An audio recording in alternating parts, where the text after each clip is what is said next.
all members of Chamas. The first question we ask is, why Chama? The why of Chama. We have talked about shared vision. And if you want to go fast, walk alone. But if you want to go far, walk with other people. There is strength in numbers. There is strength in people. It is not just about we have met as a people, but we have shared. There is also strength in diversity, because we meet people from different walks of life, from different places. They come with ideas.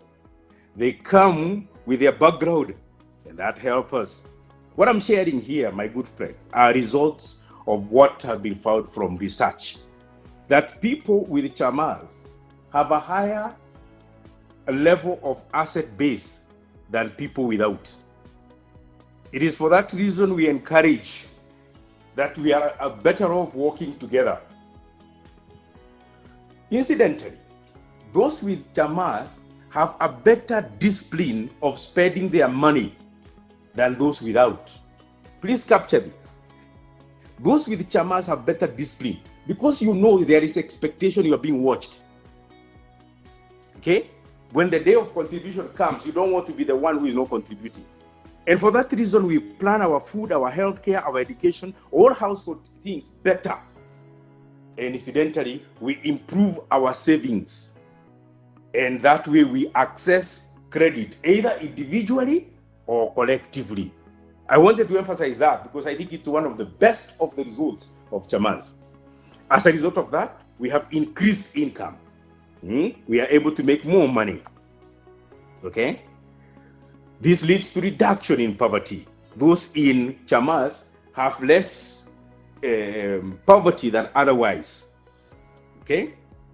It is also a good opportunity, and that's why we are having it today, to have a connection with former financial systems than we could have before. One of the questions we are asking you, did you know that if you had Chama account, you can borrow? Now, individually, you probably would not. But together now you can. It gives you opportunity to have financial services. So in a summary, I can go through this quickly. We are pooling resources. That's what we are benefiting from. We exchange ideas. And I'll be looking at this in terms of leadership.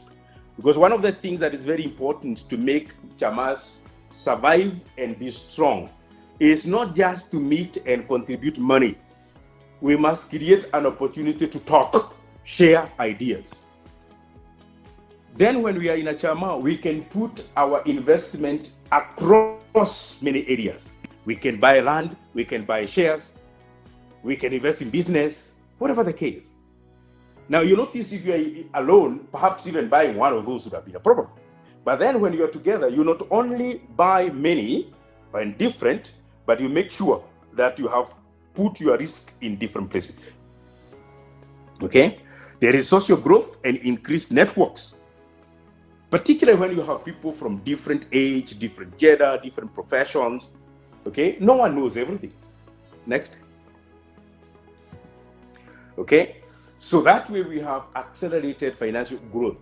What would have taken you a year or more, okay? It takes you a much shorter period when we are in a Chama.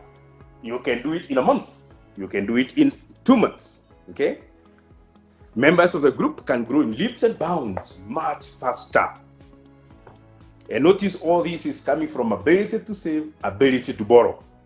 Though they are this good, and though there has been many successes like the ones you have listed down for me, and I can see plenty of them, there are always challenges. And there are many times that Chamas simply fail. And we want to look at why we fail. Why do Chamas fail? Good as they are. Okay? One is lack of visionary leadership. There is no visionary leadership. Lack of unity among members. And I'm going to explain this. Chama politics, which end up ruining relationship. Lack of clear objectives of where we came from and where we are going. making decisions. Lack of discipline among Chama members, okay, which ruin the overall objective. Are these things that you probably have experienced? Feel free to share with me in the chat. Again, are these things that you probably have faced? Okay. Next slide. Sorry, next. Please share in the box the challenges that you face. Okay. What are the key things that we can do to make our Chamas succeed? These, ladies and gentlemen, are the things that I find critical for us to carry home. Because successful as we might be, opportunities as we may have, if we are not careful in certain areas, we end up failing. Choosing the right members of Chama. Who are the members of your Chama? Do you have a set criteria of who joins you? Or do we just let anyone? The more you allow anyone and everybody, the higher the risks. That's why it is very, very important to have a rule who the members are. Have a clear vision. Why did we come here together? Okay? A vision that rallies us behind. A vision that makes members run to come for the meeting. A vision that makes members in between meetings look forward that we want to meet so that we make decision. Okay? We need to have that vision. Okay? If we want to make sure every of our members have got a decent house, okay, we rally behind that vision throughout. We do everything in our abilities. Ladies and gentlemen, we need to have industrious, capable leaders. Okay? Most successful Chamas have leaders that fully sacrifice. One of the mark of the leadership, and you'll be looking at this, people who fully sacrifice. They pay attention to details.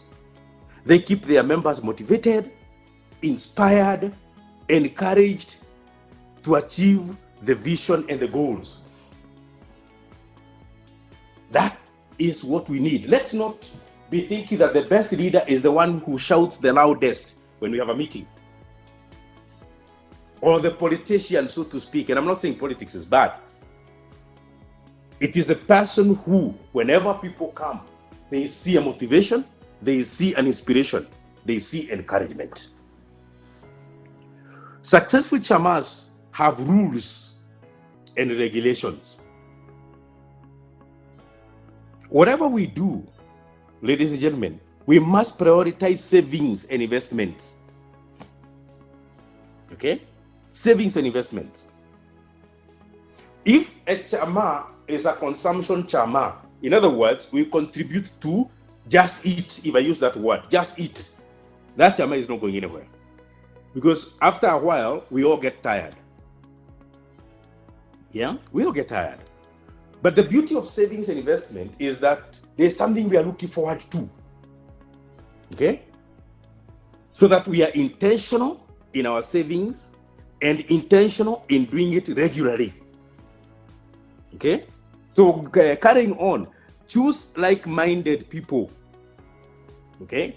I have mentioned about membership. I think one of the things, Stephen, may have allowed you to reach this far is having people with similar understanding, yeah, like-minded people. All right, be careful when selecting members. If you have separate goals and visions, you will fail. If me, what I want is to buy land, and somebody else, what they want is to buy shares, and we are not able to reconcile that, we'll have a problem. Select disciplined people, okay, members who will cooperate. Discipline is key. I like that part, and putting rules that causes discipline to happen, right? Commitment, okay, very critical. A Chama should be able to help you invest and come with viable ideas, okay? It is very, very important as members of Chama, we give ourselves financial literacy. And I'm so glad that we are in this webinar today. There are many times I've been called by members of Chamas to give them a talk about how to manage money, how to manage themselves. And I always get excited about sharing this, because what we're saying is, if we do not have basic financial knowledge, we end up with wrong decisions. We hear that a share have gone up, we all run putting money there. And this is money probably we needed to share with the members not long from now. Then the next thing you're finding is we have bankruptcy. So it's very, very important we have financial literacy. Let's get people who are objective and intentional about savings and investment. What portfolio investment are you considering? Do you have a plan of first this investment, second this investment, third this kind of investment? That way, okay? There has to be clarity of goals, and the leader becomes a good example of following the goals and the vision. There has to be clear communication. Communicate when you are asked to. Communicate even when you are not asked to. Don't wait for them to ask you, how did you spend the money? Give them statement of account, how you spend the money. Okay? It is the person who expects the best and even expects the best from themselves. Okay? One who gives support to the other. One who gives encouragement. In life, you always find people who are despairing. It is very normal, even in your Chama. How good it will be that you encourage them. Even when they are seeing as if the goal is too far, like we are taking too long to get there. How good it will be to encourage them.